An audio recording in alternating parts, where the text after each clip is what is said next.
Hello everyone, welcome to my YouTube channel. एब्सोल्यूटा सेंटेंसिया एक्सपोजिटोरे नॉन इंडिजिट यानी कि literal rule of interpretation of statutes. Interpretation of statutes के हम फर्स्ट रूल लिटरल रूल की बात कर रहे थे।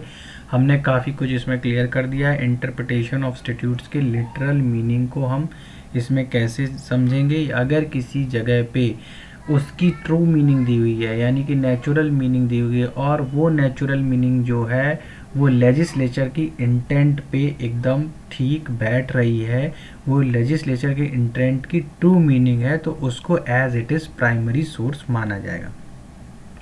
बात नंबर 2 ये थी कि अगर जहाँ पर कहीं पे भी एम्बिग्विटी आ रही है समझने में कि इसकी लिटरल मीनिंग तो ठीक है, जैसे वेजिटेबल का मैंने एग्जांपल दिया था कि गन्ने को वेजिटेबल में नहीं शामिल किया जा सकता क्योंकि वो टैक्सिंग स्टैट्यूट जो टैक्सिंग स्टैट्यूट बना है, बिहार टैक्स लॉ बना हुआ है, उसमें फॉलो नहीं करता, वो सेल पर्पस के लिए यूज़ होता है।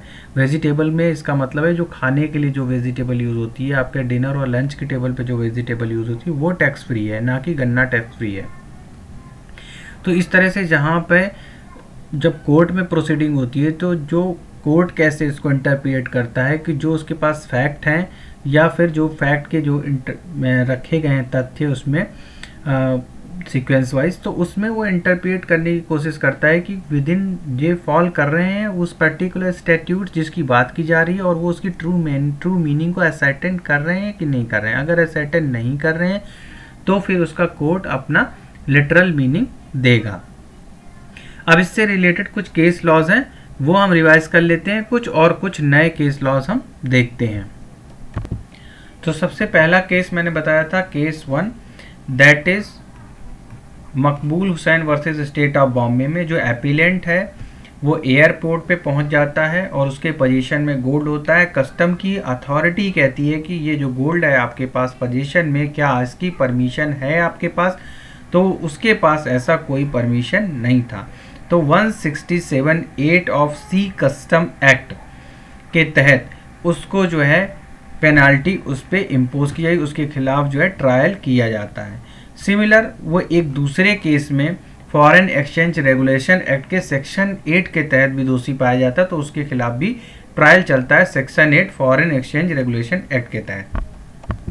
अब वो कहता है कि आर्टिकल 20(2) भारतीय संविधान जो है डबल जियोपार्डी इसको अलाउ नहीं करता है, यानी कि एक व्यक्ति को एक ही अपराध के लिए 2 बार सजा नहीं दी जा सकती है, तो इसके तहत वो दोषी नहीं है। लेकिन कोर्ट ने ये कहा कि जो सी है ना तो वो कस्टम में आता है ना ही किसी आर्बिट्रेरी ट्रिब्यूनल में आता है, तो ना कस्टम में आता है ना ट्रिब्यूनल में आता है, तो ये जो है सी जो एक्ट है उसको नहीं माना जाएगा और सी कस्टम एक्ट को नहीं माना जाएगा। जो 167(8) के तहत सी कस्टम एक्ट के तहत जो उनको पेनाल्टी है, जो ट्रायल है, वो उसे फेस करना पड़ेगा।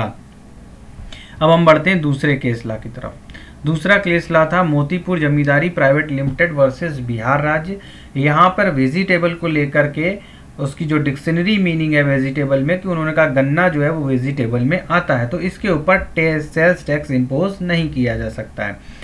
कोर्ट ने कहा कि जो वेजिटेबल है उसकी जो लिटरल मीनिंग बताई, उन्होंने कहा कि जो वेजिटेबल है यहाँ पे उसकी लिटरल मीनिंग ली जाएगी, वो जो ट्रू सेंस है, जो रियल एसेंस है इस पर्टिकुलर स्टैट्यूट का, उसको ये फिट नहीं बैठेगी, तो अब यहाँ पे उसका लिटरल मीनिंग निकाला जाएगा और लिटरल मीनिंग के अकॉर्डिंग इस पे टैक्स इम्पोज होगा। केस 3 तुम्हारा, ये केस 1 था मकबूल हुसैन। केस 2 है हमारा मोतीपुर जमींदारी वर्सेस स्टेट ऑफ बिहार, ये मैंने करा दिया। केस 3 है आर वर्सेस हैरिस, बहुत इंपॉर्टेंट केस है ये कई बार एग्जाम में पूछ लिया जाता है। इसमें जो डिफेंडेंट है ये क्या कर लेता है, बाइट कर लेता है प्लेंटिफ की नोज पे। डिफेंडेंट बाइट करता है प्लेंटिफ की नोज पे, डिफेंडेंट जो है बाइट कर लेता है। तो स्टैट्यूट ने जो स्टैट्यूट है उसमें ये कहा गया है टू स्टैब, कट और वाउंड, या कोई स्टैब है या फिर कट है या फिर वाउंड है, वो क्या है, एक ऑफेंस है। लेकिन the defendant was acquitted, defendant को एक्यूटेड कर दिया गया। रीजन क्या दिया, court held that under the literal rule, इसका लिटरल रूल निकाला कोर्ट ने और उसने कहा the act of biting did not come with in the meaning of stab, cut और वाउंड। तो ये डायरेक्ट क्वेश्चन 1 मार्क्स का ऑब्जेक्टिव में आ जाता है कि जो बाइट है वो जो है आर वर्सेस हैरिस में कहा गया कि जो बाइटिंग जो है वो कम वो नहीं आता है स्टैब, कट और वाउंड में। तो ये आर वर्सेस हैरिस का केस था। नेक्स्ट केस ला हमारा जो है हम देखते हैं वो है हमारा फिशर वर्सेस बेल्स का केस। फिशर वर्सेस बेल्स के केस में क्या है, डिफेंडेंट जो है वो फ्लिक नाइफ जो होते हैं, झटका चाकू, जो से कहते हैं झटका चाकू ना, जो मवाली लोग रखते हैं, उसने प्राइसिंग टैग अपनी शॉप में विद प्राइस टैग उसको डिस्प्ले किया। तो अब उस पर स्टैट्यूट के हिसाब से इस तरह के चाकू को सेल करने पे या कुछ वो करने पे बैन है। तो criminal offence to offer such flick knives for the sale. लेकिन यहाँ पे जो goods on display in shop are not offers, यानी कि जो शॉप में डिस्प्ले करने के लिए दिया गया है गुड्स है, जो डिस्प्ले के लिए है, वो बेच नहीं रहा लेकिन उस डिस्प्ले पे लगा रखा है, तो वो ऑफेंस नहीं हुआ, ये माना गया था। ठीक है, तो फिशर्स वर्सेस बेल के केस में इसका लिटरल मीनिंग निकाला गया और उसको बरी कर दिया गया, यानी कि उसको कोई सजा इम्पोज नहीं होगी इस केस में। Now CIT versus TV Sundaram Iyengar. TV Sundaram Iyengar जो है, इफ द, इसमें साफ साफ कहा गया कि अगर जो लैंग्वेज है स्टैट्यूट की क्लियर है और अनएम्बिगुअस है, यानी कि क्लियर है और उसमें कोई भी एम्बिग्विटी नहीं है, तो court can not discard the plain meaning. Court उसकी प्लेन मीनिंग को डिस्कार्ड नहीं करेगा, even if it leads to injustice, चाहे वो भले ही अन्याय क्यों ना हो रहा हो किसी के साथ। यानी कि अगर लैंग्वेज क्लियर है और स्टैट्यूट में साफ साफ लिखा है और अनएम्बिगुअस है, अगर जज साहब को पता है कि लैंग्वेज क्लियर है, अनएम्बिगुअस है और वो अपराध की श्रेणी में आ रहा है, तो भले ही वो इनजस्टिस क्यों ना हो रहा हो, उसकी वो मीनिंग, प्लेन मीनिंग जो है वो कंसीडर की जाएगी। तो ये थे कुछ महत्वपूर्ण केस लॉस जो कवर करने थे इसमें। अब हम अपने नेक्स्ट इंटरप्रिटेशन की तरफ बढ़ेंगे और नेक्स्ट इंटरप्रिटेशन हमारा रीजनेबल रूल्स। उसके बाद हम फिर मिसचीफ रूल्स पढ़ेंगे, फिर गोल्डन इंटरप्रिटेशन रूल्स पढ़ेंगे और उसके बाद हम मिसचीफ रूल्स के काफ़ी ज़्यादा हम वो अच्छे से करेंगे, गोल्डन रूल पढ़ेंगे, उसके बाद इसके केस लॉस देखेंगे और फिर फर्दर हम जो है कॉन्स्टिट्यूशन की बात करेंगे। तो फिर हम इसमें उसको देखेंगे,